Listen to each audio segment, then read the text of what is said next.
Hi, hello, welcome back to my channel. Today is a fun video. We are going to talk about distance and club head speed and how I go about increasing those two aspects of my game. So I'm going to take you guys along to the simulators in just a quick second, which are on the other side of this wall. And I'm going to give you guys some tips and tricks on focus cues you guys should have in your swing. And then I have also filmed one of my days in the gym. So I filmed a full body workout that we have gotten into. My boyfriend Munashe designs these programs for us for long drive. And so I've taken you guys along into the gym with me as well. So stay tuned for that. If you have not yet already subscribed, please subscribe to the channel. Give me a thumbs up. That helps the channel a lot. Leave a comment or question down below as to what kind of videos you'd like to see in the future from me. And without further ado, let's jump into the simulators.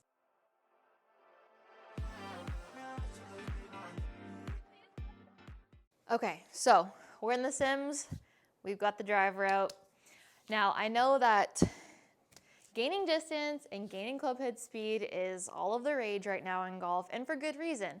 I mean, if you can drive the ball longer and get the ball out there a little bit further, then that makes everything else a lot easier. Instead of having like a 6-iron into a green, you could have an 8-iron. So distance and club head speed are super, super important to your golf game. And there's a way to do it properly.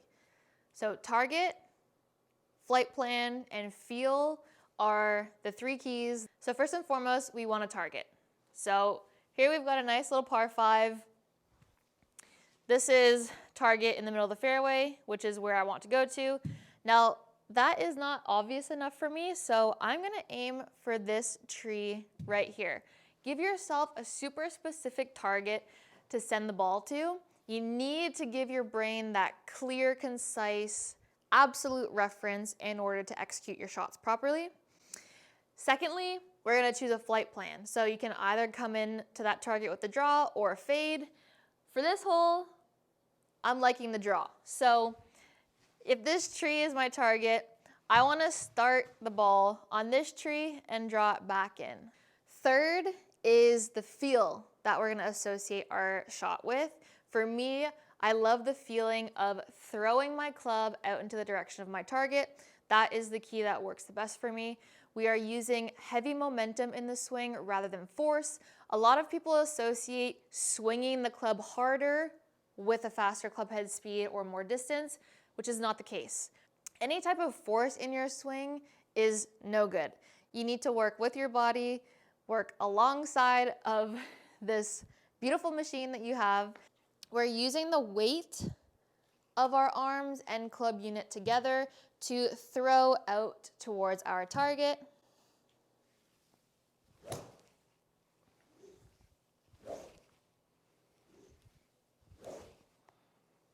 So you can see that there's no force, there's no manipulation in the swing. It's just using the weight of our instruments to our advantage.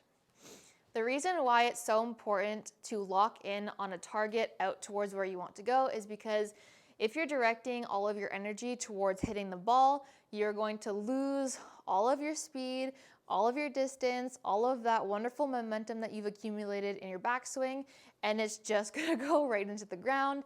We want to deliver all of that momentum, energy out towards the target, so please always give yourself a target. Last little tidbit is an intermediate point. So I don't know if you guys can see, but right here, I have a bright white tee that lines up to my target. An intermediate point is great because we as human beings use binocular vision, and when we're set up for a golf swing, we can't see our target anymore. We need something that's in our peripherals, down where the ball is, to help guide us in the right direction and keep us lined up towards the target. And this is also great for, where you want to feel your release. So in terms for me, if I want to play a draw into that target, then I'm going to release to the left edge of my intermediate point. And if I were to play a fade, then I would be releasing to the right edge of it. So let's go ahead and hit a couple shots.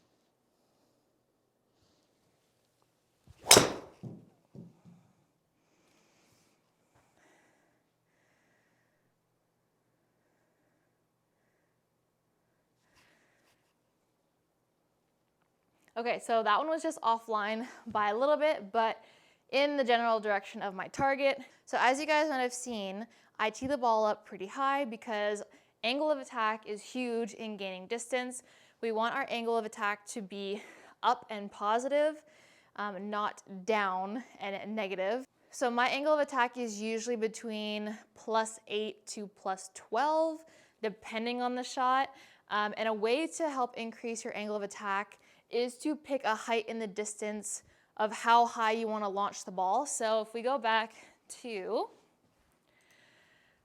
our tee shot here, I'm going twice the height of the trees. So my goal is to launch the ball up into the sky here. That will help increase my angle of attack and in turn increase my yardage. So that last drive was 273 carry, 298 total.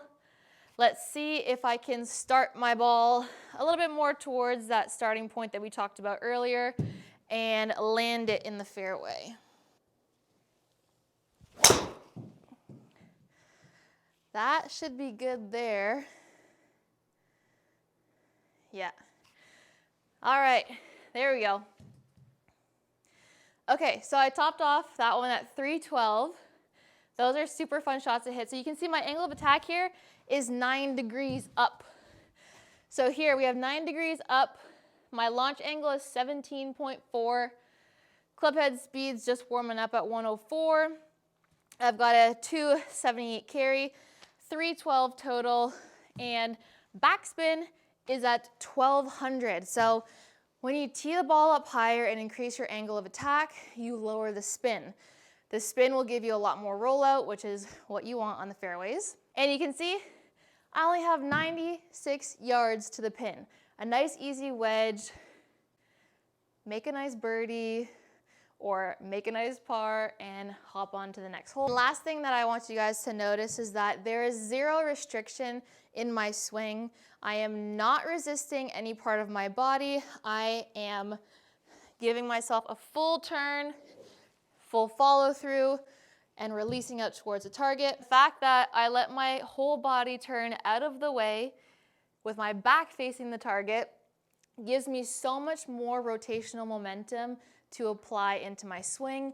That is where I get most of my distance from. That is how I gain all of that speed. That's how I accumulate all of that heavy momentum in my swing that I can then release out towards the target. To summarize, we want a specific direction to go in. You want to match that up with a specific feel. For me, it's throwing my club out towards the target.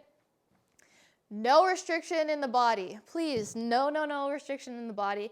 Give yourself that full turn, full range of motion, gather that rotational momentum and send it out towards the target and tee it high, let it fly. There's a reason for that saying.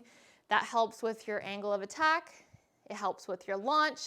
It'll carry the ball further. You lower your spin, more rollout, more distance. Those are the little tips and tricks that I have for you for increasing your distance and your club head speed. And now I'll take you guys over to the gym.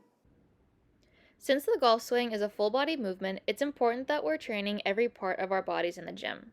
It's crucial to have a solid structure in order to hold up the club in the backswing and have enough power to release the club in the downswing and follow through. The exercises from this gym session help to reinforce your major muscle groups and work all of the little stabilizer muscles necessary for maintaining solid structure in the swing. I hope you guys enjoyed this video. Let me know what you'd like to see next. Don't forget to subscribe, give this video a like, and I'll see you next time.